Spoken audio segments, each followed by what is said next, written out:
રાજ્યના વધુ એક આઈપીએસ અધિકારી ચૂંટણી મેદાનમાં ટ્રાફિક આઈજી મનોજ નીનામાએ આપ્યું સ્વૈચ્છિક રાજીનામું। આઈપીએસ મનોજ નીનામા ચૂંટણી લડવા અધિકારીએ છોડ્યું પદ। જિલ્લા પંચાયતની ઓડ બેઠક પરથી ચૂંટણી લડવાના સંકેત। 2006 બેચના આઈપીએસ મનોજ નીનામા ચૂંટણી લડશે। સેન્સ પ્રક્રિયામાં ગોપનીય રીતે ભાજપ પાસે ટિકિટ માંગી। શામળાજીના વતની આઈપીએસ હવે ભાજપના કેસરિયા કરશે। રાજીનામા બાદ આઈપીએસ મનોજ નીનામાએ પ્રતિક્રિયા આપી। 42 વર્ષની નોકરી બાદ રાજીનામું આપ્યું છે તેવું નિવેદન આપ્યું અને કહ્યું કે સમાજનું ઋણ મારા પર છે, જેને જવાબદારી સમજી આગળ વધું છું। સ્થાનિક સ્વરાજ્યમાં ટિકિટ મામલે પણ આપ્યું નિવેદન। કહ્યું કે હજુ કોઈ રાજકીય પક્ષોએ મારો સંપર્ક નથી કર્યો। જિલ્લો નવો છે, એના માટેની જવાબદારીઓ નિભાવીશ તેવું પણ જણાવ્યું।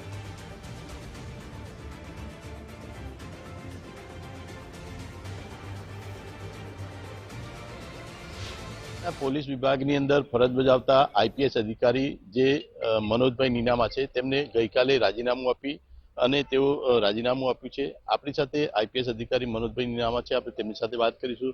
સાહેબ, આપે ગઈકાલે રાજીનામું આપ્યું છે, શું કારણ છે રાજીનામું આપ્યું અને કેમ આપવું પડ્યું?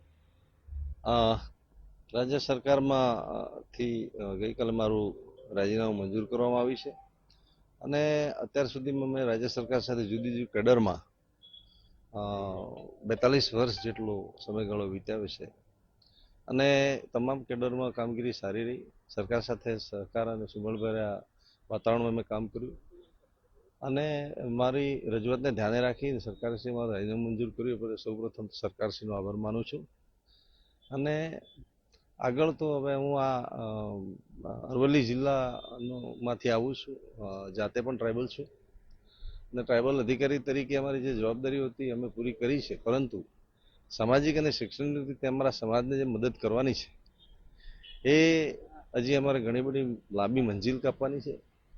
અમારા સંગઠનો પણ ચાલે છે, અમારી કોઈ સંસ્થાઓ પણ ચાલે છે, તો એમની સાથે રહીને આ જે કામગીરી છે અમે થોડા વિશાળ રૂપમાં હાથ ધરવા માંગીએ છીએ। સાહેબ, આપે રાજકારણની અંદર જોડાવા માટે રાજીનામું આપ્યું હોય એવી પણ વાતો સામે આવી રહી છે, શું કહેશો એ બાબત? રાજકારણમાં જોડાવું કે નહીં જોડાવું એ બધી નિવૃત્તિ પછીની બાબતો છે અને તમારે કોઈ પણ ક્ષેત્રમાં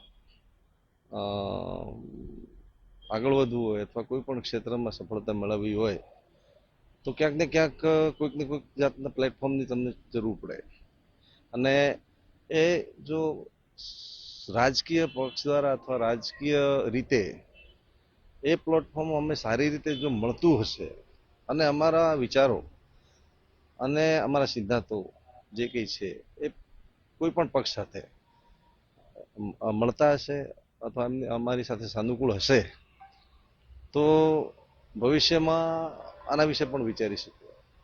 સાહેબ, ભાજપની સેન્સ પ્રક્રિયા ચાલતી હતી, એ દરમિયાન પણ આપ સેન્સ પ્રક્રિયા દરમિયાન પણ આપ જોવા મળ્યા હતા, તો એ દિવસે પણ શું કહેશો?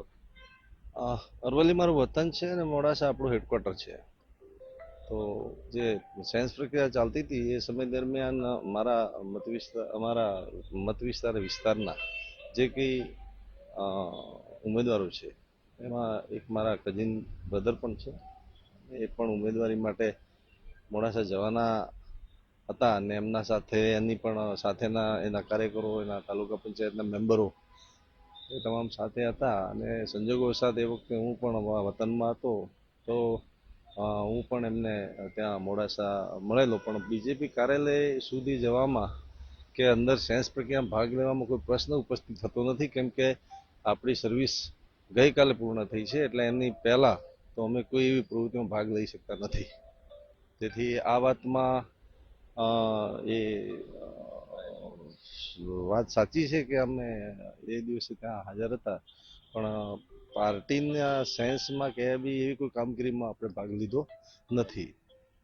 જી બિલકુલ, આ હતા આઈપીએસ અધિકારી મનોજ નીનામા કે જેઓ રાજકારણમાં જોડાવા માટે તેઓએ રાજીનામું નથી આપ્યું, પરંતુ સામાજિક કારણોસર તેઓએ રાજીનામું આપ્યું હોવાનું જણાવ્યું હતું। વિપુલ રાણા, ગુજરાત ફર્સ્ટ, અરવલ્લી।